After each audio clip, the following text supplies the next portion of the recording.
Lep pozdrav, dragi gledalci in drage gledalke, poslušalci in poslušalke. Politično intenziven teden gre k koncu in politično dogajanje zadnjega časa bomo danes analizirali s pomočjo kolega in kolegice, ki spremljata politiko in dobro poznata tudi ozadja, s pomočjo dveh dolgoletnih novinarjev z področja politike, Metka Majer, novinarka in urednica v informativnem programu Pop TV, in Aleš Kocjan, novinar na Radio Slovenija in soustvarjalec podcasta o politiki Umetnost možnega. Pozdravljena, dobrodošla. Zdravo. Lep pozdrav. Hvala za vabilo. N1 podcast s Suzano Lovec. Ministrica za digitalno preobrazbo Emilija Stojmenova Duh je včeraj, podcast snemamo namreč v petek, torej po večdnevni sagi z afero Modre luči, ki jo je razkrila naša novinarka Meta Roglič, odstopila. Večdnevna saga na večmesečno sago z računalniki, naj je to bila. Teh računalniki, zaradi katerih bi morala danes biti v Državnem zboru interpelacija proti ministrici. Kakšen je bil ta odstop? Metka. Zdaj v tej fazi pravzaprav že v resnici pričakovan, neizbežen, če hočeš. Zdaj nekako je v bistvu treba reči samo še po črto. Zdaj se je tudi, čeprav razumem, Državni zbor že s tem seznanil, tako da v bistvu tu treba samo narediti še piko in pač iti naprej. Ampak če vendarle začnem na začetku. Jaz sodim v bazen tistih, ki pri zgodbi računalnikov v samem začetku nisem videla tako velike težave zaradi samega namena. Torej, kupljenih je bilo 13,000 računalnikov za ranljive skupine. Absolutno se mi je zdelo to nekaj, kar pač seveda je toliko ljudi, ki pač te računalnike potrebuje in da pač konec koncev bo vendarle nek namen dober. Težava je nastala potem, ker je minilo leto dni in enostavno po že eni prestali interpelaciji pred drugo in ob sporočilu, ki ga je ministrica imela ta teden v teh nekih kratkih izjavah, ki jih je dajala, brez da bi sicer bilo kaj veliko novinarskih podvprašanj. Ena od teh prvih izjav ta teden je bila, ko bi morala priti na tisto komisijo za nadzor javnih financ, pa je stala pred vrati, pa ni prišla zaradi sklepčnosti in nesklepčnosti, ampak potem v neki kratki izjavi rekla, da je hotela povedati, tako kot bo v petek na interpelaciji, da je zdaj pa prispelo 17,000 vlog. Vlog, torej računalniki še niso razdeljeni, nismo še tega naredili in zdaj po tem letu dni se pač to kaže neka absolutna, jaz ne vem, jaz si predstavljam, da je veliko stvari šlo tu narobe, da ni bil razpis nekako dobro načrtovan, torej da je mogoče šlo za neke medresorske potrebna neka še usklajevanja, da je šlo za birokratske ovire, ampak eno leto pa mislim, da ob taki zgodbi, ki ti tako leži na plečih, da ni rešena, nisem si več predstavljala, kako lahko to nekdo pač še zagovarja. In zdaj pač ta druga stvar, afera Modre luči, pa spet enako. Zdaj te modre luči so taka, za vse tiste, ki že dolgo spremljamo politiko, taka hvaležna, politična, taka temica, ker v bistvu ne gre za neko veliko kaznivo dejanje, ampak gre za nek taki simbolni mali prekršek. Ampak spet se meni ne zdi, da je to neubranljiva stvar. Postane pa neubranljiva v trenutku, ko pač ne glede na to, kaj ministrica včeraj poskušala nekako se ne vem, če dokazovati, ampak sporočati, torej, da se niso poskušali izogniti plačilu kazni, če smo videli tisti dopis, ni prišlo sama položnica še, ampak bilo je rečeno, dajte to urediti. Tu pa se mi zdi pač ob tem, da veš, da si nekaj naredil, ne razumem, zakaj ne bi tega poravnal. Druga stvar ob tem, ki mogoče nismo še toliko izpostavljali, je pa to zdaj, da dam še nek copyright nekemu vodi nekega kolektiva, s katerim sem se o tem pogovarjala, ki mi je sicer blizu, je rekel, da je nekaj nedopustnega, da nek vodja neke ekipe prenese odgovornost na svojega podrejenega oziroma pač nekoga, ki skrbi za to, da boš ti dobro opravil svoje delo. In to se je v tem primeru zgodilo, ta pozornost se prevrača in na policijo, ki te varuje, in na pač voznika, medtem ko on skrbel za to, da boš ti nekam prišel. Pa še tretja stvar, ki pa zdaj spet je čist mogoče tudi človeška, pa tu ne poznam vseh okoliščin. Pač ministrica je res zamujala na letalo. Pač, tu se spet kaže nekaj, to se nam je sicer že vsakemu v življenju zgodilo, ampak pač takrat, ko se ti je zgodilo, veš, da moraš neke posledice v zvezi s tem pač sprejeti. Ne? In če je to, v tem primeru ni bilo to, da je zamudila na letalo, ampak da zato, da je pač prehitro vozila z modrimi lučkami v tuji državi, kar ne bi smela, pač sprejmeš neko delno odgovornost za to, ali pa vsaj rečeš, ja, to je napačno, smo se odločili v tistem trenutku, ali pa odločili smo se tako, pa mislim, da je prav, ampak bomo pač to poravnali. Tako da mislim, da je tu bila pač neka črta je morala biti potegnjena. Zdaj, kar se pa tiče teh njenih sporočil, odnosa do medijev, to pa mislim, da imate vi verjetno največ zapovedati. Ja, pa izvrsten komentar Katje Šeruga, urednice, ne, ki je demantirala s papiri, ne, ker naši, ko so pisali o tem, so v bistvu izhajali iz uradnih dokumentov, mislim, iz dokumentov. Ne. Ministrica je včeraj tudi nekaj dopisovanja elektronska, ravno pač temu nam je dala novinarjem, ampak dopisovanj ni prav točno jasno, kaj smo želeli povedati, razen to, da je bilo jasno, da je voznik se zavedal, da je v sivi coni, če ne čez nje. Tako. Mislim, definitivno iz teh papirjev izhaja, ne, da ko so zaradi prekoračitve hitrosti od avstrijske policije prijeli poizvedovanje, kdo je vozil, ne, so prek slovenskega veleposlaništva na Dunaju skušali doseči, da bi Avstrija odstopila od morebitnega pregona oziroma kaznovanja voznika. Ne. To je pa verjetno črta, kjer noben ne more reči, jaz pa ne, ministrstvo ni nič krivo. Ne.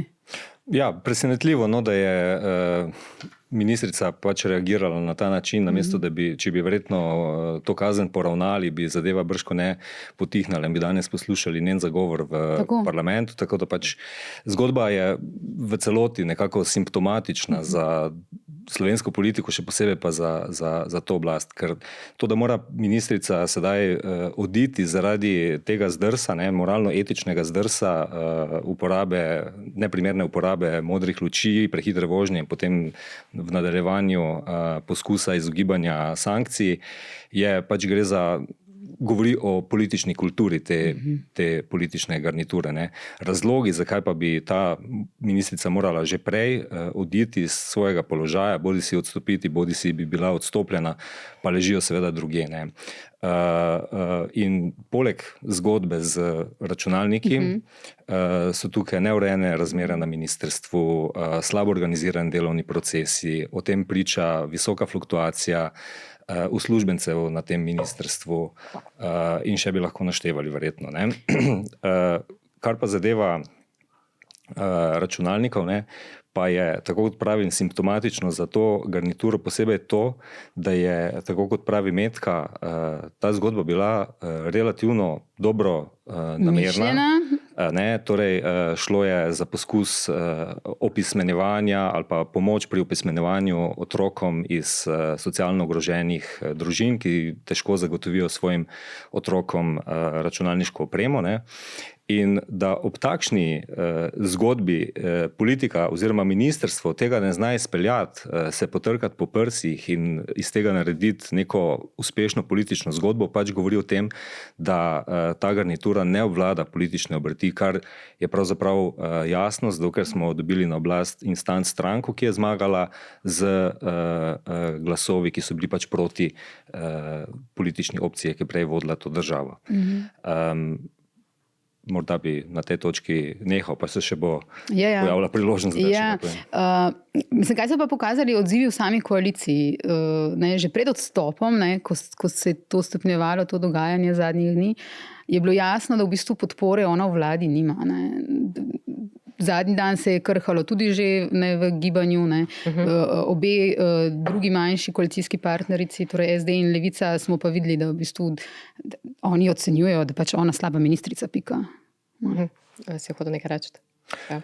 Ja, jaz mislim, da je ta proces žaganja ministrice imel tudi močno notranje koalicijsko zgodbo.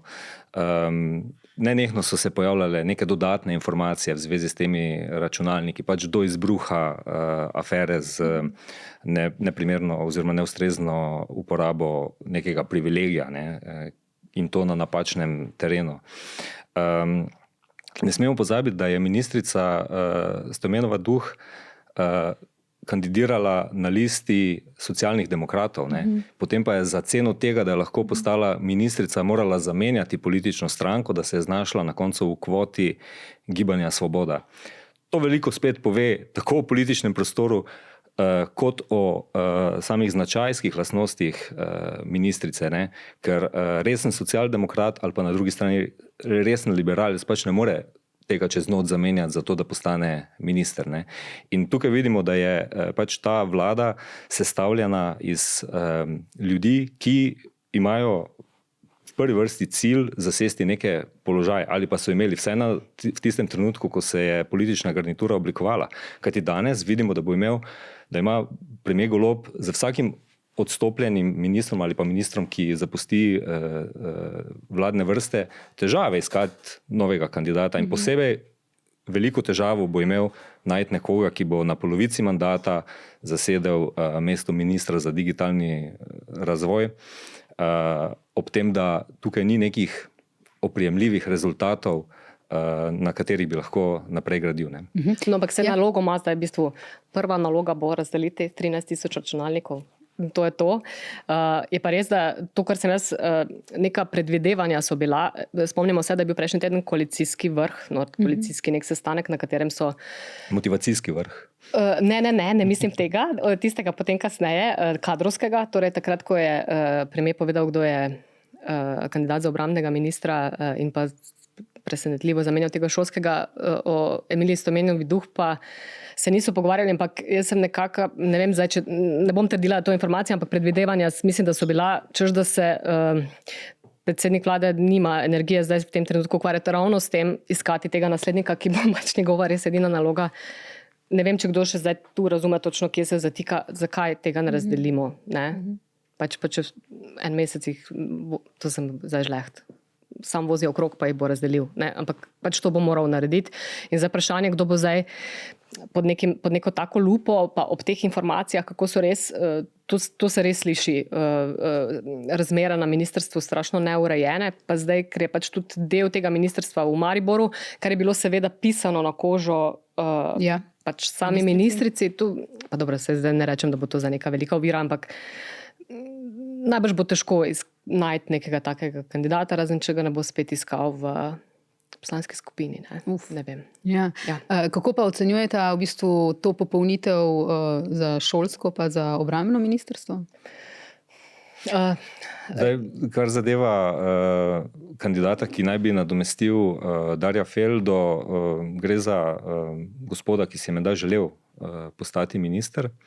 Zakaj natančno je Felda odstopil, razen da je uradno odstopil iz nekih osebnih razlogov, ni jasno. Vemo pa, da so se osebni razlogi pogosto skladali z razlogi premierja, ki, če se izrazimo v njegovem jeziku, pač vrže kadre čez ramo. Ne? Pri obrambnem ministru vemo, da je imel iskanju kandidata za obrambnega ministra, vemo, da je imel predsednik vlade precej več težav, tudi dlje časa je trajalo, da je našel kandidata in naposled ga je pač moral najti v svojih političnih vrstah, kje druge kot v parlamentu. Ne. To kaže pač na to, da je kadrovski bazen instant stranke relativno plitek. Povsem drugače bi to verjetno bilo, ali pa je, kadar je na oblasti pač edina resna, velika, močna, kadrovsko popolnjena stranka. SDS, misliš? Tako, seveda ne. Ampak to je naravno. Mislim, to je nekaj logičnega, da pač takšna garnitura obrtniško nespretna, brez teh izkušenj, znanj, težko vodi državo. Ker to smo že neštetokrat povedali, da vodenje države pač ni vodenje podjetja. Obstajajo povsem drugačne zakonitosti, čeprav marsikakšna veščina, verjetno iz gospodarstva, bi prav prišla v javni upravi, ampak na koncu pa je zadeva precej bolj zapletena. Hkrati pa so tukaj motivacijski elementi vseh akterjev, ki sodelujejo pri upravljanju skupnega, dobrega, če tako imenujemo državo, zelo različni, ker pač vemo, da se vladna ekipa sestavi na podlagi nekih dogovorov, sklene se koalicija, kjer lahko nastopajo pač akterji, ki imajo, lahko ponavadi nastopajo akterji, ki imajo zelo različne politične interese in tudi različno vizijo vodenja in upravljanja države. Zdaj, če se mogoče vrnem še malo na sama ta kandidata za ministra, pa morda bolj na Boruta Sajovica. Jaz mislim, da je v bistvu, kar se tiče teh izbirov ministrov, oziroma bolje menjav ministrov, zdaj vseh teh, ki jih je bilo, da se tukaj edinkrat pravzaprav vidno, no, zdaj ne bom trdila, da je samo v tem primeru, ampak da se tukaj edinokrat nekako izkaže teh 40 glasov, ki se zdaj zdijo kot en glas. In da tu so v teh točkah edino se nekako dajo vedeti predsedniku vlade, da pač njihove glasove pri potrjevanju teh kandidatov potrebuje in zato pač med sabo pač izberejo te kandidate. Kolikor jaz razumem, je vendarle do zadnjega bil kandidat tudi državni sekretar Damir Črnčec, ne? Ampak da se je tukaj enostavno dalo vedeti, da pač to ne samo znotraj koalicije, torej koalicijskih strank, ampak tudi znotraj Gibanja Svoboda ne bo šlo skozi. Ne? In da je pač najbolj izkušen med temi pač torej Borut Sajovic, ki se mu je pripisovalo pač to neko veliko povezovalno vlogo poslanske skupine, čeprav morda je to res počel na ta način, ampak kolikor jaz ocenjujem, kar se tiče tega pa javnega nastopa, mislim, od komuniciranja nekih njihovih odločitev navzven, pa mislim, da še je nek prostor, kjer pač morda lahko še kdo drug tudi kaj pokaže. Zdaj, ali bo to ta verjetna naslednica Nataša Avšič Bogovič, ne vem, ampak nekateri so zaproblematizirali to, da se bo poslanska skupina... Začetek konca, ne? Ne vem, to ne bi si upala na ta način trditi. Kar se pa šolskega ministra tiče, to sicer bilo, se zdelo tisti dan presenečenje je tudi bilo, ampak pri tem šolskem ministru morda šolstvo ni toliko v spredju, kot bi mogoče kdaj moralo biti, ne? Ampak jaz ga tudi ne spremljam z prve vrste, ampak vem, da tu je včasih neke take odločitve, šolstvo vsi poznamo ali preko svojih otrok ali pa ne nazadnje, kar smo ga pač sami dali skozi leta, ne? Pa približno vsaj veš, kaj nekaj pomeni. Ne? In recimo ena taka odločitev bila, ki se meni zdela res zanimiva. Hecno se mi je tudi zdelo sicer, da stroka ni čist skritizirala tega, no, ampak je bila ena zadnjih potez, torej ta, da se zdaj bodo NPZ-ji, recimo, torej nacionalna preverjena znanja upoštevala pri vpisu v srednje šole, ampak bo za njih samo en rok in tisti, otroci, ki jih pa ne bodo pisali, bodo pa dobili medijano, njihova ocena bo medijana od tistih, ki so podobno ocenjeni.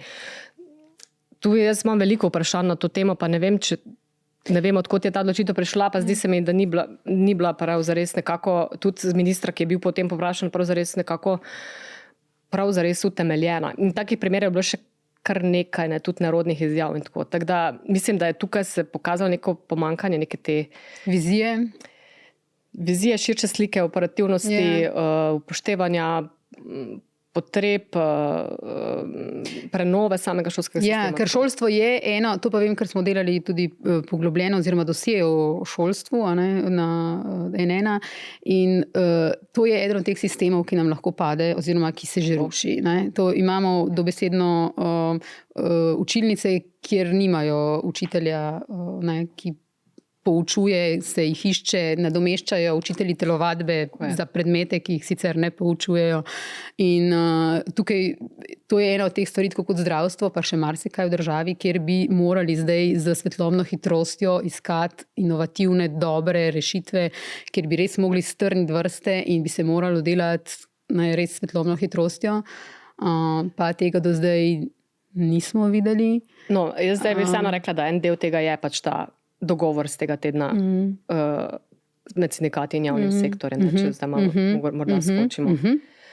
Jaz ves čas poudarjam, da tukaj ključ do vsega, oziroma do res velikih težav, tako na področju šolstva, kot zdravstva, socialnih zavodov, varnostnih struktur, da tu je res narediti ta sistem privlačnejši, konkurenčen. Ta sistem je popolnoma drugačen, kot je bil 15 let nazaj, recimo, ko smo mi vstopali na trg dela, pač res se mora boriti za kadre. In ta dogovor Jaz mislim, da vendarle je nek preboj, kar seveda ne pomeni, da ne bo veliko vprašanj in težav z njim. Ampak pač seveda neka osnova pač bolje plačati ljudi. Jaz se strinjam s tistimi ocenami, da je mogoče pač treba narediti tudi nekako fleksibilnejši, torej za več denarja pričakovati nek učinek, čeprav tu mislim, da ste še učiteljem še najmanj lahko, pač oni imajo svoje razrede, pač morajo opravljati svoje delo. Nagrajevati dobre, to misliš? Tako, seveda, pač ga fleksibirati, ne, ampak fleksibilizirati. No, ja, tako. Ampak je pa seveda veliko vprašanj s tem povezanih. Pri veliko stvarih sem ta teden nekako malo zastrigla. Na tisti tiskovni konferenci so vsi govorili velike stvari, velike besede uporabljali, zgodovinski dan, sindikati so zadovoljni, zdi se, da je tudi vlada 1,3, ta uradna komunikacija, ta milijarde evrov.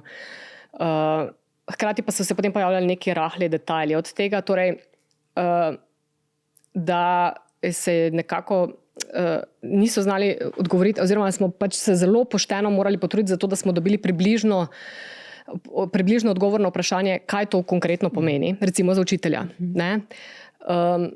In potem so nam ta nek odgovor smo nekako dobili neuradno, ampak potem pa je včeraj prišlo eno sporočilo, kjer pač opozarjajo, da je to vse preuranjeno, ker se je preuranjeno, ker to še stvar pogajanj na kolektivnih pogodbah, ampak zdaj mene malo zmedla ta to nek korak nazaj. Čakajte malo zdaj, zakaj je to zdaj? Mislim, torej ne bo šlo v tej smeri. Se govorimo o približkih, smo tudi povedali, da je približen izračun, ampak a ne gre v to smer, ne?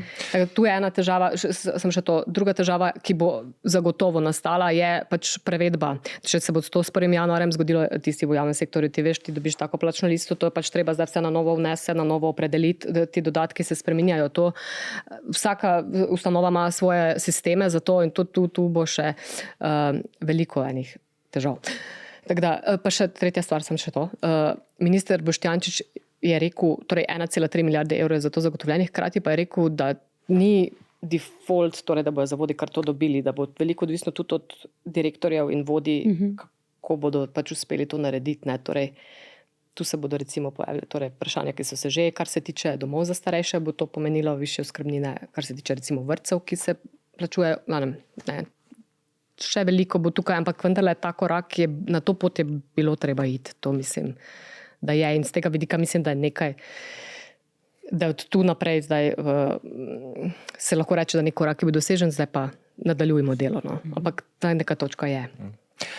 Ja, veliko je še nejasnosti, zato ker bodo zdaj pogajanja še potekala po posameznih stebrih, tako da ni mogoče oceniti, kako se bodo plače sploh temu srednjemu delu plačne lestvice spreminjale, ampak kar pa je uspel del koalicije spretno skomunicirati, zlasti je to Levica izkoristila, da je povedala, da je bil dosežen dogovor, da nihče ne bo več pod minimalno plačo, kar je res nenavadno, da smo imeli v javnem sektorju pač 25 razredov, ki so bili pod plačo, ki naj bi bila zagotovljena v tej državi, oziroma ki se reče minimalno. Ne? Drugo, kar pa je pomembno sporočilo, je pa tudi to, da bo ta funkcionarski del dobil nekoliko spodobnejše plače, kakorkoli smo jim lahko nevoščljivi za to, ampak morda je to tudi razlog, da imamo politično garnituro relativno šibkih kadrov, zato ker pač nagrada za opravljanje tega dela ni posebej privlačna. Za visoko usposobljene kadre govorim, ne? Če se vrnem samo še malo na ta odstop, prej smo govorili, kakšen je bil. Morda tole, tukaj smo spet videli nespretnost vlade in premierja, da ni prej povlekel te poteze, recimo v minulem tednu z Emilijo Stojmenovo Duh, da recimo, da bi ona čudežno odstopila v minulem tednu, ker ta teden se mu je res nagnetlo kar nekaj. Bi lahko imel PR teden, pa ga ni imel. Tako, ja, s katerimi bi se lahko vlada trkala po prsih. Od seveda omenjenega sporazuma s sindikati, ki generalno sporočilo je, da bodo vsi dobili javni uslužbenci večje plače, tako da so vsi približno vsaj malo vzhičeni in v pričakovanju. Pa nastopa v New Yorku, ne? Pa seveda dogajanje v varnostnem svetu, ki je sovpadlo tudi z generalno skupščino, najpomembnejšim letnim dogodkom Organizacije Združenih narodov, ob katerega je uspela slovenska diplomacija še pripeljati to razpravo o partnerstvu za mir in skozi to kanalizirati poskus sprožitve debate o reformi varnostnega sveta. Je pa res, da mislim, da neki glavni del danes, danes pa interpelacije ni, čeprav je še včeraj skoraj bila. Tako da, mogoče pa ne. Mislim, da je zgodba z lučkami kar lepo zasenčila vso vladno dinamiko tega tedna. Hodila sem mogoče vajno primerjavo, kaj pa ta odstop primerjavi z odstopom Dominike Švarc-Pipan? Pri Dominiki Švarc-Pipan je šlo za zelo odkrit medkoalicijski spopad med dvema koalicijskima partnericama. Tukaj se morda to na nekoliko bolj latenten način prav tako dogaja, ampak čudežno so socialni demokrati obmolknili, še sploh niso komentirali, vsaj snoči odstopa Emilije Stojmenove Duh. Zapačeno to spet ne gre za informacije. Njihove bivše članice, ne pozabimo, da je njihova bivša članica. Ja, pa Ministrstvo za zunanje zadeve je vendarle na nek način tu pleteno, pa to zdaj ni nobena informacija, to se ne sprašuje, to se ne spodobi, odkot zdaj kaj, ampak pač predstavljam si, da pa tudi predsednik vlade tudi če ne ve, odkot je dobro šlo, pač vidi neke odtise socialnih demokratov in ravno to je zanimivo, Oni so včeraj še sporočali, da mora iti, potem pa ko je šla, pa prav bilo rečeno, ne bo nobenega komentarja. V redu. Mislim, da se tu vendarle, tako kot si rekel, tam je šlo na odprti sceni, tu pa mogoče nekje v ozadju, ampak je pa dejstvo, da tukaj je zmagal SD, medtem ko je tam morda Gibanje Svoboda. Je pa dejstvo, da so zelo jasno izražali ves čas, to, ko se že prej rekla, da v bistvu se jim ne zdi primerna sploh za ministrico, da ne opravlja svojega dela dobro. Oni so že prej opozarjali oziroma dali precej relativno jasno stališče v zvezi z njenim delom in učinkovitostjo in rezultati in tisto, k čemur bi pričakovali od gospodarstvenika, ki zasede mesto predsednika vlade, da je tudi usmerjen k ciljem, rezultatom, učinkovitosti. No pa hkrati tudi, ne samo zdaj z njenim delom, ampak mogoče tudi pred volitvami je bilo enako. Oni niso hteli dati za ministrico, čeprav je bilo to jasno izraženo in se je potem ta naredila menjava strank. Zagotovo pa ni pač dovolj, torej po njihovi oceni bila kompetentna. Ne vem, če je kompetentna takrat v tisti fazi, ampak pač ni naredila še dovolj za stranko. Se vemo, kako to poteka. Tam ima neko hierarhijo in pač enaki primer je bila sicer tudi Dominika Švarc-Pipan, ampak pač tam so morda popustili, tukaj pa ne. Socialni demokrati so stara stranka, niso tako močna kot SDS. Morda pa so po številu članov, ki imajo neka pričakovanja tam blizu. In v tradicionalnih strankah je pač treba po tej hierarhični lestvici prehoditi neke stopnice, kar pa se ne zgodi čez noč. Treba se prebijati skozi institucije, skozi delo znotraj stranke in je teže prilesti do situacije, ko lahko zasedeš ministrski položaj. V stranki, ki pa nastane tik pred volitvami, pa tega kadrovskega bazena ni in pa pač se potem hitreje zapolnijo mesta z kandidati, ki niso politike vešči, ker tudi niso prehodili vseh teh stopnic. Jaz bi mogoče samo še to dodala k temu odstopu, potem pa res gremo dalje. Včeraj, ko sem gledala v bistvu ta napad na medij, na to, kar je ene napisal in potem seveda s tem demantijem našim, s tem komentarjem in papirji.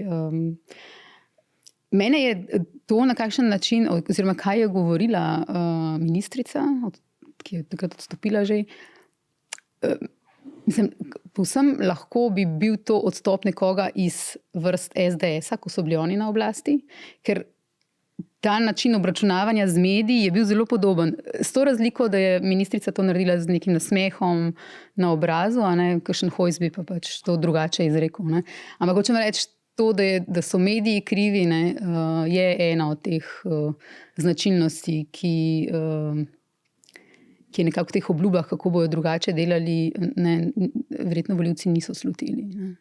Ampak hecno je tudi, da ne vem, se najbrž pričakovala, da smo tudi tam, dobro, zato ni bilo tudi na opodu vprašanj, ampak Ja, ni bilo vi ste vprašanja. imeli pač seveda dokumente, pa ste res podrobno spremljali zgodbo, ne, jaz pa, ker sem tudi bolj z političnega vidika gledala, pa pač nekdo izreče, da pač ni nikogar, da ni nobenega novinarja zanimala sama zgodba, ampak da smo vsi spraševali, To ste pa vi kdaj boste demantirali, ne? odstopili. Tako je. To je Pop TV demantiral, ker ste jo vabili v oddaje, Tako.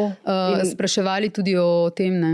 Tudi kolegi z naše televizije so na enak način, jaz sem celo domneval, da so se novinarji o tem dogovorili včeraj, ampak prav vsakdo je lahko pokazal sporočilo, ki je bilo Nekaj poslano. želimo pojasnilo, ne, kdaj boste šli. Mislim, To je evidentna laž, torej. Ne? Tako, Ja. to je. Ja, vsi so jasno vprašali, ali se boste odzvali na zgodbo objavljeno na N1. Ja. In mislim, neko splošno vprašanje, kdo je lahko minister oziroma kdaj mora minister odstopiti, po vajinem mnenju? Mislim, meni se zdi, da laž Ja. je, to je pa... To se mi zdi, da. To smo prej se pogovarjali. Ne? Moralno-etični zdrsi so v našem družbenem okolju veliko bolj, kako bi rekel, problematični ali pa jih politik teže preživi, kot pa slabo delo, neučinkovitost, odsotnost rezultatov. Ker vsemu temu smo bili priča v primeru Emilije Stojmenove Duh, hkrati pa so na njen, rečemo temu, glavni projekt,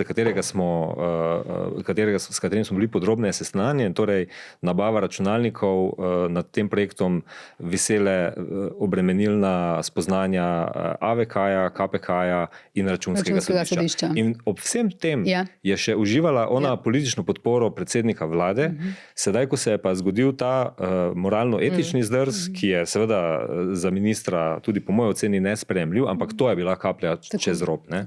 In tukaj so mogoče politiki iz levih vlad bolj na udaru kot pa pri desnih vladah. Ne? Tam smo imeli tudi primer podpredsednika vlade, ministra za gospodarstvo, ki se je znašel v 12-urnem policijskem pridržanju zaradi sumov nekih obremenitve z kaznivimi dejanji pri nabavi zaščitne opreme, pa zaradi tega ni sprejel nobene politične odgovornosti. Še več. Tistega dne sta odstopila minister za notranje zadeve in direktor policije, očitno zato, ker se ta hišna preiskava in pridržanje podpredsednika vlade ni bilo preprečeno. Ja. To se ni, ne? Potem se to zgodilo. Ja, minister je odstopil oziroma podal odstopno izjavo, vemo pa, da predsednik vlade, ki ima tudi sicer doma mali poštni nabiralnik tistega pisma, ni odprl. Tako. Jaz bi mogoče samo nekaj še dodala na to lažne. Tu se jasno kaže, pa se predsednik vlade tudi prihaja do teh spoznanj, če ga parafraziram. Ne, da torej je na začetku mislil, da so zdaj ministri morajo biti strokovnjaki, zdaj pa pač gotavlja, da morajo biti tudi politiki. Jaz seveda mislim, da pač se obe dve stvari ne izključujeta. Ampak hecno mi je, pač vedno znova se vse vrne pač tudi to neko komunikacijo. No? Da tudi medčloveško ali pa v nekih profesionalnih odnosih ne prideš, po mojem, nujno vedno daleč ali pa se hitro ujameš, če lažeš. To ne govorim samo o politiki, ampak nasploh te to nekako življenje se mi zdi, da vedno znova uči. In zdaj pa, če si ti sploh politik, od katerega se to pač res ne pričakuje, ne?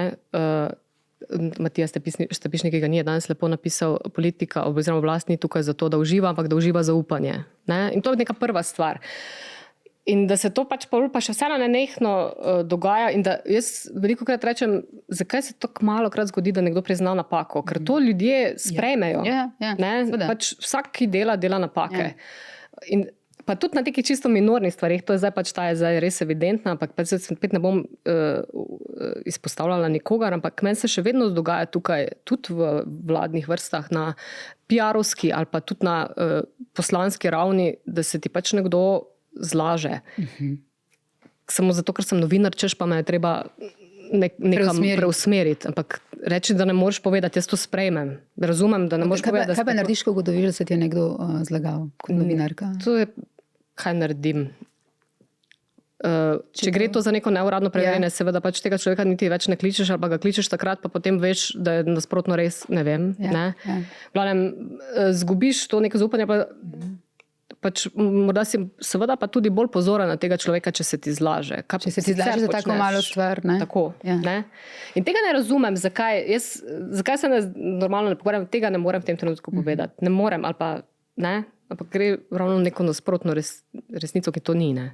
Tako da ta komunikacija, to je obrt, to je res, to se na vsakem koraku se to vidi, ne. Ja, pač politika je obrt, tega se premalo zavedamo, tudi zato, ker v zadnjem času imamo relativno malo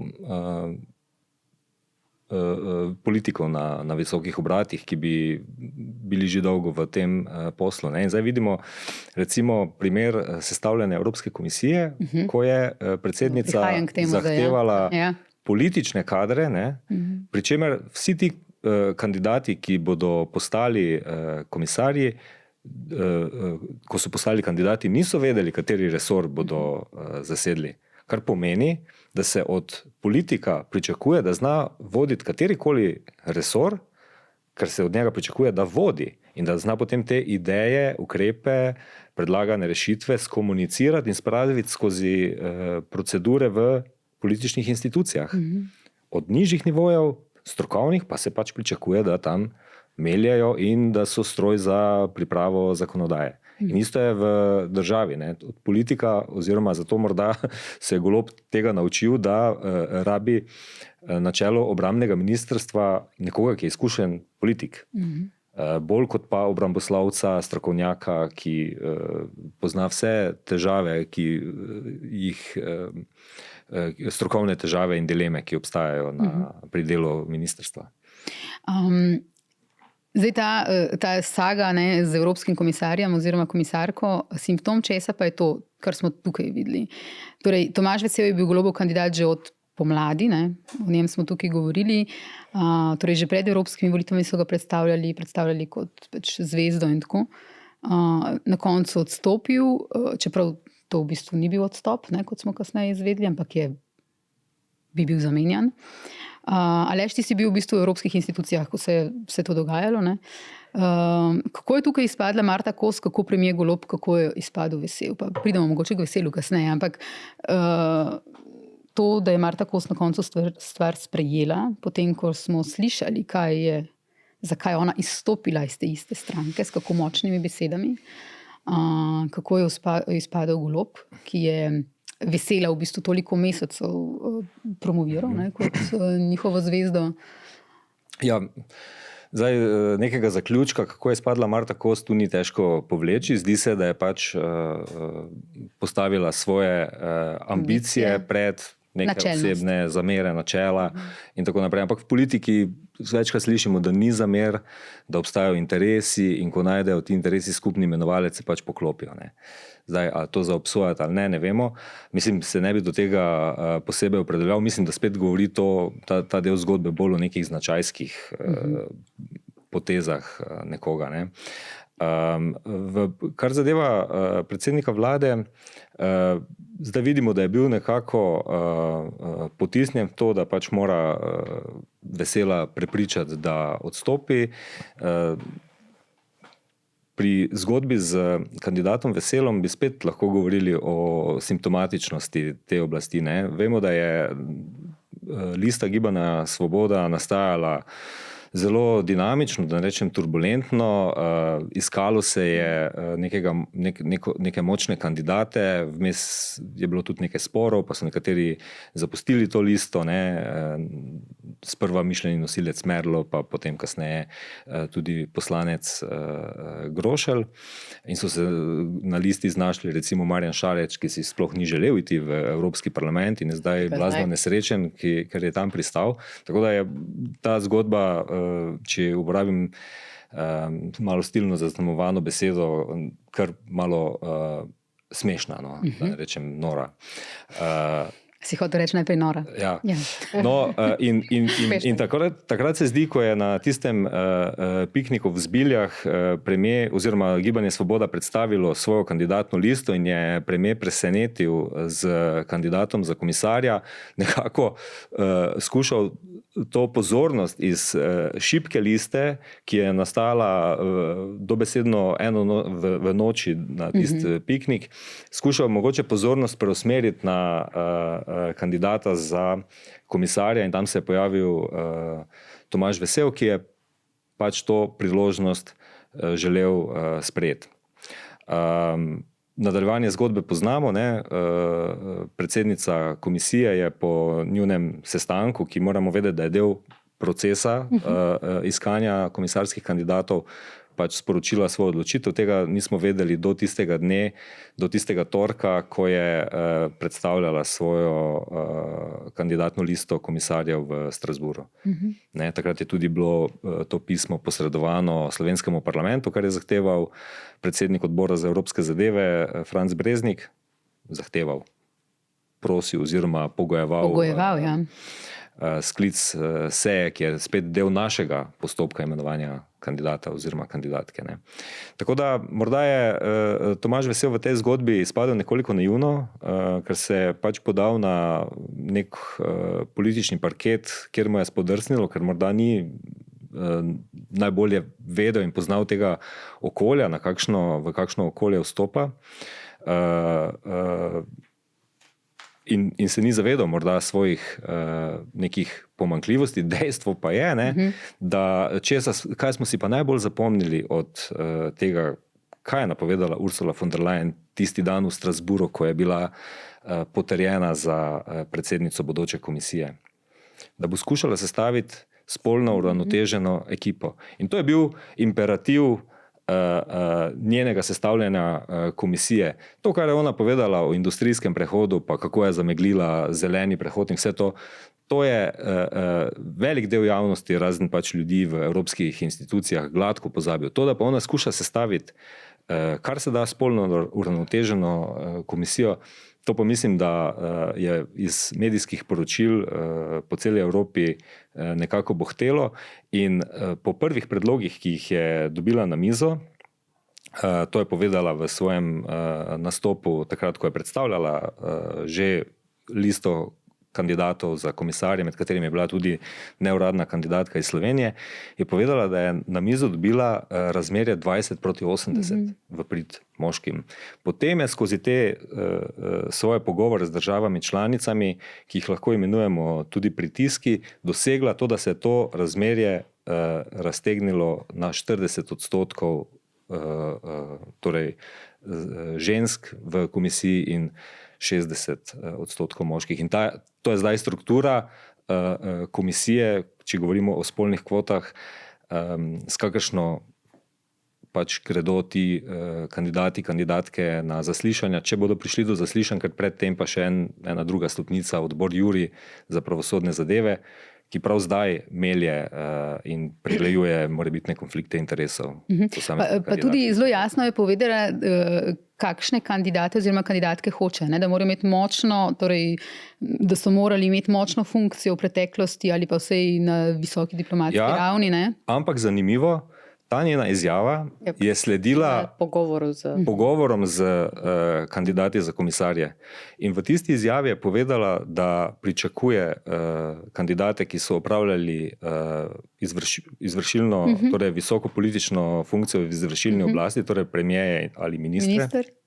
Or at least, je povedala, nekoga z diplomatskimi izkušnjami ali nekdo, ki je deloval v evropskih institucijah na visokih nivojih. Skratka, tam je bilo po mojem sporočilo 2 ali 3 državam, od katerih je zahtevala zamenjavo kandidatov, precej jasno in se je zdelo, kot da je posebej to bilo namenjeno Sloveniji, pa morda še komu, ampak Sloveniji pa prav gotovo, kajti takrat se je ta dialog med kabinetom predsednice von der Leyen in Golobom že odvijal. Takrat se je zdelo, ne, da je SDS oziroma da je Janša kar imel dobre dneve, ne? Ko je javnost čakala na to pismo in smo vedeli, da bo to pismo enkrat prišlo. Ne, pa ne samo to, no. Jaz bi rada tu mogoče še na nekaj spomnila, in sicer takrat, ko je Tomaž Vesel se šel predstaviti na stranko SDS, tisti sestanek je trajal debeli 2 uri, skoraj 3, jaz sem stala tam spredaj, no, kot že večkrat letos sicer. In je sta prišla ven Franc Breznik in Tomaž Vesel in sta dala to izjavo zelo konstruktivno, da mu ni pač torej Veselu za oporekati kakršnikoli izkušenj in da pač je primeren kandidat. In jaz sem takrat prišla v redakcijo in sem rekla, da če bi tak slovenska politika večkrat zgledala, ne, da bi mogoče kakšne stvari prej pa hitreje rešili, da to pa res nekako se vidi, da se opozicija pa koalicija... V dobro države. Pa ja. Pa gotovo jih je prepričal samo s svojimi strokovnimi referencami. Ne bom zdaj špekulirala o tem, ampak hočem reči, zgledalo je usklajeno, zdaj pa seveda v neki perspektivi pa morda lahko domnevamo vsaj, da je pač pa vse predsednik SDS že v prvem govoru, torej Ursula von der Leyen, mogoče slišal več, kot smo mi takrat. Ne. Ampak tega ne vemo, ne bomo najbrž zvedli. Ne. Ampak ozrimo se malo še na Tomaža Vesela. Zdaj smo kar v vseh teh kolobocijah pozabili potem malo na. On je bil pač predsednik Računskega sodišča, ocenjevalo se je, da je dober, veljal je za strokovnega recimo na tem področju. Potem se je v bistvu takrat pred volitvami je bilo po kuloarjih veliko govora, katero mesto bo zasedel, ali bo minister, kaj točno bo on v tej vladi. Potem on v tej vladi ni bil nič. Odšel je takrat v ta medijski imperij družine Odlazek, potem ta preobrat, velika zvezda Gibanja Svoboda za komisarja pol leta prej, zato da vemo, kaj bo Slovenija. In zdaj izvisi. Ta karijera, a ni tako zelo bipolarna njegova karijera zadnjih nekaj let? Mislim, v Sloveniji že imamo to izkušnjo. Jaz mislim, da nimajo vse države, ampak mi pa že imamo to izkušnjo, kaj pomeni priti do komisarskega položaja in da pač nobena stopnička ni samoumevna. In jaz mislim, da je pač Tomaž Vesel bil prepričan, da je že veliko opravil do tega pogovora 1 na 1, ki jaz zdaj isto v retrospektivi mislim, da je bil pač res katastrofalen in da je bilo jasno, po mojem njemu že tudi takrat, da ne bo šlo. In tudi te neke ocene, da Ursula von der Leyen pri tem nima besede, to mislim, da smo mi hitro našli člen, ker seveda ne moremo reči, da Ursula von der Leyen v tem potrjevanju ni stopnička. To se je še bolj izkazalo potem pri francoskem primeru, kjer je zavrnila postoječega komisarja. Brez dvoma je ta pogovor, prvi pogovor, ki ga ima predsednica s kandidati, del procesa, del postopka, je pa to del, ki ni javen. Ta njun, ampak jaz ne bi si upala, trditi zdaj tudi, ne vem tega, da se je tam Tomaž Vesel slabo izkazal. Jaz mislim, da sploh nima možnosti.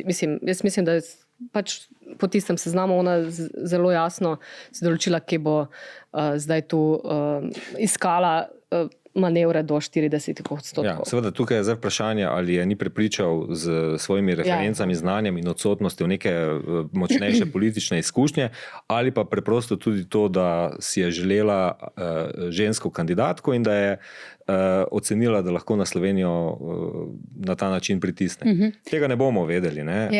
V pismu, ki ga je poslala in je potem bilo s pomočjo SDS-a razkrito in objavljeno, je bilo zelo jasno povedano, da pač pri njemu pogreša politično izkušnjo in je tudi opisala, zakaj si želi imeti politika z močno politično izkušnjo na tem položaju. A se lahko tle še kaj zaplete? Ali lahko pride še do preobratov?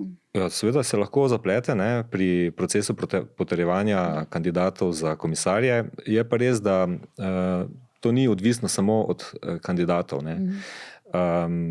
Zdaj morda na tej točki še velja omeniti resor, ki ga je Slovenija dobila oziroma ki je pripisan tej naši novi kandidatki. Neka splošna ocena je, da je to strateško pomemben resor, tako za Evropsko unijo zaradi varnostnih in drugih razlogov, če govorimo o Zahodnem Balkanu. V tem pogledu je seveda strateško zanimiv in pomemben tudi za Slovenijo. Treba pa je vedeti, da bo torej slovenski kandidat ali kandidatka dobila ta resor, ni samoumevno. Mora priti skozi to sito potrjevanja v parlamentu. Kajti, če kandidat ali več kandidatov pade, se lahko zgodijo tudi spremembe pri delitvi resorjev. To vemo že iz našega primera, ko je na zaslišanju padla Alenka Bratušek, ki je bilo za njo predvideno mesto, podpredsedniško mesto in energetika. Potem, ko je nadomestila Violeta Bulc, smo dobili nek drug, sicer tudi močan resor infrastrukture ali promet, da me zdaj za besedo, ja. Ampak v vsakem primeru pa je podpredsedniško mesto izginilo in tudi resor je bil drug. Tako da, ja, odvisno od tega, kako pa bo se ta zadeva razpletla, pa torej ni samo od priprave in nastopa kandidatke, pač pa tudi od raznih političnih okoliščin. Ne. V Evropi. V Evropi, in z vplivom od doma. Ja, s tem, da ta vpliv od doma, vprašanje, kako je lahko močan, ker slovenska delegacija znotraj Evropske ljudske stranke morda ta hip ni tako močna, ne glede na to, da ima kar precejšnje število poslancev, ni pa močna tudi zaradi tega, ker je v nekem konfliktu z Ursulo von der Leyen in vodstvom te skupine, ker kot vemo je ni podprla. Ne. Naši poslanci so to tudi javno obelodanili, celo slikali svoje glasovnice, ne, da so dovolj jasno povedali, da so bili proti Ursuli von der Leyen. No, tu se mi zdi, torej, zdaj treba je vedeti, da torej Ursula von der Leyen je iz Evropske ljudske stranke, torej to, kar najbolj grozi iz tega slovenskega vidika, pač Marti Kos zdaj seveda na tem zaslišanju. Ne. Ampak zdaj izhajajoč iz tega nekega odnosa, ki ga pa ima sicer z predsednikom vlade Golobom, ne, ki je bil do zdaj ocenjevan kot dober, ne, vse od začetka pravzaprav od tiste energetske krize naprej. Jaz računam ali pa upam, ali pa ne vem, no, da je tu vendarle neko, se ni vse mogočno, ampak pač zagotovo pa ta nek vpliv ima, da pač se nekako poskrbi za to, da glede na to, da je Slovenija zdaj pač ji ugodila, da na tej točki poskrbi, da pač večjih tu težav ne bo. Ampak a je to res, a ima to moč, to zdaj ne vem. Ne. Ja, tukaj so poleg volje predsednice komisije in seveda odnosov in razmer znotraj največje politične skupine, še druge politične skupine. Ne. Zdaj v tokratnem sklicu Evropskega parlamenta po teh volitvah imamo par zanimivih okoliščin. Ena je ta, da so se zelo okrepile neke bolj radikalne desne politične sile. Dobili smo celo novo politično skupino, Patriote, pod vodstvom Viktorja Orbana, močno skupino, okrepili so se konzervativci in reformisti pod vodstvom Giorgia Meloni in obe te skupini sta po številu glasov in posledično število poslancev v parlamentu prehiteli liberalce, ki so pristali na 5. mestu. In prav liberalci so v tem razrezu resorjev dobili več kot pa recimo socialisti, ki ostajajo na 2. mestu po številu poslancev. Liberalcev je v predlagani bodoči komisiji 5, socialistov pa so samo 4 in zato se tudi pojavljajo namigovanja, da bi bila idealna kandidatka iz Slovenije seveda Tanja Fajon, ki bi zapolnila to kvoto. Tako imenovana naravna kandidatka. Naravna kandidatka, ne? Ampak naravna kandidatka bi bila za nekoga, ki pač ne vodi te države. Ne? Našo državo pa vodi nekdo, ki je del skupine Renew, torej liberalcev. In socialisti so upravičeno frustrirani zaradi tega, ker so svoje, vedeti moramo, da Nemčijo vodi socialdemokrat Scholz in je pač položaj predsednice komisije prepustil špicen kandidatki iz EPP-a, torej Ursuli von der Leyen. In tu so se ta razmerja nekako, pač, ne bom rekel porušila, ampak niso takšna, kot bi si vodstva teh skupin nekako predstavljala in želela. Ne. Absolutno pa se je desna politična opcija v tej komisiji izjemno okrepila. Ne. Skupaj s von der Leyen ima ljudska stranka 15 komisarskih mest, tukaj so še potem 1 mesto za Patriote in za Mađara in 1 mesto za reformiste, za Italijana. Preostalih 9 mest pa ostane torej še 2 drugima progresivnima skupinama, medtem ko zeleni so postali brez vsega, pa so bili tisti, ki so pomagali podpreti Ursulo von der Leyen, medtem ko 2 desni skupini tega nista storili. Metka, hotela si se nekaj odzvati, oziroma je bilo ob tem dogajanju z Marto Kos v stranki tako imenovane naravne kandidatke tudi kar zanimivo, ne? Ja, zagotovo. Zdaj, to so tudi malo pričakovali. Vsi vemo, da Tanji Fajon ustreza položaj zunanje ministrice, ampak če bi bilo treba, bi bila pa pač tudi komisarka. Pa zagotovo bi bilo vsaj z nekega vidika seveda tudi lažje, ampak zdaj pač odločitev, pač, tu je zdaj pač se je izkazala tudi seveda ta večna dinamika Gibanja Svoboda in SD-ja, da tega pač se enostavno ni prepustilo in pač tako zdaj v tem trenutku je, če bo v končni fazi spet prišlo do menjave. Če bo prišlo do menjave, spet vprašanje, ali bo največja vladna stranka z Golobom na čelu pripravljena to mesto prepustiti drugi politični stranki. Ne glede na to, kako je morda zunanja ministrica v nekem pogledu idealna kandidatka za to mesto, je vprašanje, veliko vprašanje, ali bi tako prestižno pozicijo predsednik vlade spustil torej konkurenčni stranki, ki se znotraj koalicije radi prerivata. Ja. No, Tukaj vidimo celo to, da je ob naravni kandidatki Tanji Fajon bil pripravljen iti prositi Marto Kos ali navkljub zameri sprejme to.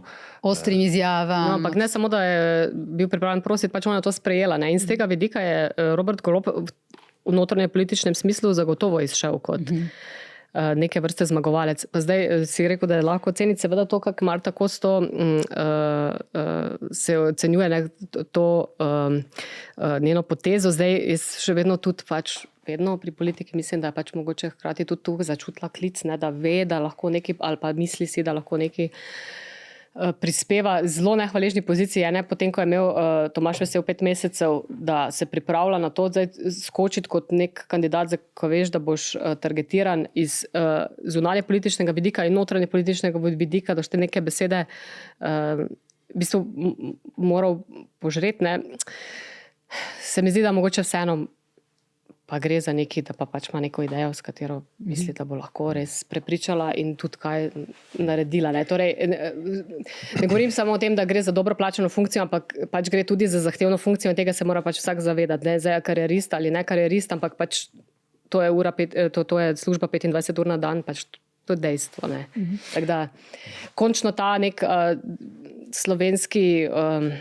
slovenska večna želja potem, da bi z Zahodnim Balkanom nekaj pomagali na tej evropski poti, ker je to pač za nas naravno. Ne?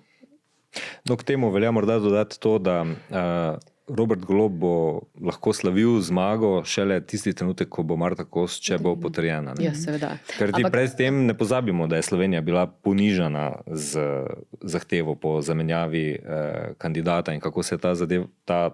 Govorimo o notranjem političnem smislu. Ne? To gre za človeka, ki ga za eno najbolj brutalnih teh metov čez ramo. V bistvu prvi, po mojem. Ne, ampak ta je bil res brutalen z Marto Kos kot predsednico, mislim kot kandidatko za predsednico. Veliko ponižanje, ne, sredi predsedniške kampanje. Tukaj pa, da sta torej zmogla to preseči, ne, kakorkoli že, tu pa je pač neka veščina bila potrebna in to v tem smislu se je že zgodilo. Seveda bo pa, da ne govorimo o tem, če slučajno ne bi šla često, bo pa pač v vsakem primeru zunanje in notranje politično pač velika godlja, kot bi temu rekel. Marta Kos je zelo natančno pojasnila, kako sta zgladila ta spor. Povedala je, da po predsedniški zgodbi zaupanja ni bilo, zdaj pa je. Tako da. Končajmo z prihajajočim referendumom o nuklearki. Mogoče na kratko. Zdaj, oktober se bliža, novembra naj bi pač to bo, ne? Kakšna bo ta kampanja oziroma kako bodo politične stranke tukaj igrale? A bodo igrale? Se bo tukaj politika zgradila mostove? Ali bomo te mostove videli? O nuklearki ali o jedrski energiji? Mislim, da bo prvi referendum posvetovalne narave o tem, ali želimo zagotoviti energetsko oskrbo z jedrsko energijo. To še ne bo v drugem bloku jedrske elektrarne. Bo pa to brez dvoma priprava na to ali pa priprava terena, da bo to postalo nekaj samoumevnega. In zdi se mi, da se bo slovenska javnost, ki pač v naši državi slovimo po tem, da gojimo visoko stopnjo visoko stopnjo zaupanja v politične institucije, v politične stranke in politične odločevalce. Vprašanje, ali se bo del javnosti odločil na podlagi strokovnih argumentov, ali potrebujemo jedrsko energijo, ali lahko ta manko zagotovimo z nekimi drugimi obnovljivimi viri, ali pa bo enostavno se a priori odločil proti temu zaradi strahu pred novimi korupcijskimi škandali epskih razsežnosti, kakršni so bili v večini visokooktanskih investicijskih zgodb v Sloveniji, kot so bile recimo nabave oklepnikov, pa seveda najbolj zloglasna T6, kjer se je zgodila ta znamenita nenačelna velika koalicija. Ja. Ali kot je v Kaj dogaja v Kaj dogaja v oddaji na nacionalni televiziji šel en line, takrat se ena velika red, kot pri nas je zgodila, politika se ni razdelila, če imaš dosti denarja, ne rabiš lepila. Zanimivo, če morda smem samo k temu dodati, vemo, za katero pesem gre, ki so priredili od Klemna Klemna, ne? Ja. Dost vulgarno in šovinistično, ki je pač za moj okus original te skladbe pač nek neprimeren slab komad, ne? Tukaj pa je ta vulgarna brutalnost šla do izraza, zato ker je priredba bila očiščena tega šovinizma in namesto tega uperjena en tak izjemen politični komentar ali skozi to glasbeno satiro, ne, da je ta brutalna vulgarnost prišla do svojega izraza in očitno funkcionirala tako, kot treba. Naslov komada je Te špičke, ne? In tako kot si ti rekel, očiščena šovinizma in vsega, kar je slabega v tistem komadu, v bistvu upirjena... Ostane udarna pest, da pove, kako so se stvari... Tako, ko se osredotoča na nekaj, kar v Sloveniji ni bilo kaj narejeno, kar zadeva praktično vse nas. Jaz mislim, da sem na tej točki nisem čisto prepričana, če bo zdaj to strašno razvojilo zdaj še v tem trenutku, ker politika vendarle tu ni veliko odstopan, no, kar se tiče samega tega osnovnega vprašanja. Kasneje, ko se bodo pa začele finančne konstrukcije, takrat bo pa najbolj seveda veliko bolj pestro in pravzaprav si pa tam nekega referenduma sploh ne predstavljam si, da greš, mislim, kako bo takrat volilno telo reagiralo na vprašanje, ali ste pripravljeni dati toliko in toliko denarja, ne predstavljam si tega, no, kako bo pač kasneje. Tu mislim, da ne bo toliko žgoče, tak si zdaj predstavljam sem v naši politiki, nas lahko vsaki teden znova preseneti, pa bomo videli. Zna biti, da bomo videli to veliko nenačelno koalicijo preliminarno že na posvetovalnem referendumu o tem, ali bi nadaljno energetsko skrbo zagotavljali z jedrsko energijo. Ja, zakaj pa ne? Hvala lepa obema za odgovore. V studiu, da ne pozabim, ne? Midva se vidiva tudi 7. oktobra. 7. oktobra, a boš ti povedal? Kar izvoli, daj ti. Ja, torej Radio Slovenija organizira audio festival vsako leto, ne? Na katerega povabite tudi goste. Jaz sem samo ena od gostov, da ne bo zdaj. Ja, boš pa nastopala v finalu večera na podcastu Umetnost možnega, sledi pa koncert, tako da se splača priti tudi zaradi tega. No. Predtem pa še mnogi drugi produkti, audioprodukti na ogled in na posluh v živo. Tako da, če vas ravno politika ne zanima, pa pridite poslušati, prisluhni čemu drugemu. No, sam da povem, Anže Božič nam je že zrihtal karte, tako da pridemo. A pridete na Umetnost možnega ali še ob 7 je, ne? Ja, mi imamo dajo ob 7, upam, da uspe, ne? Se veš, ko končaš takrat, ja, ampak sicer pa koncert vse to upamo, da ja. Na ponedeljek je, ne? Potem pa sledi druženje, pa pogovori o... Tako, kaj vse ste pozabili povedati? Vsem, kar ste pozabili povedati. Jaz definitivno pridem poslušati en pogovor pred tem, kjer bom jaz sodelovala pri vas z naslovom, ki me zelo intrigira, ali podcasti v Sloveniji, ali pa tudi širše, potrebujejo urednika. Ker je to nekaj, o čemer tudi razmišljam. Hvala lepa še enkrat, hvala lepa za vajine odgovore. Upam, da se še kdaj slišimo in pokomentiramo politično dogajanje in pozdravita vajni redakciji, torej vajni matični hiši. Lep pozdrav vsem novinarjem, ki spremljajo politiko. Velja.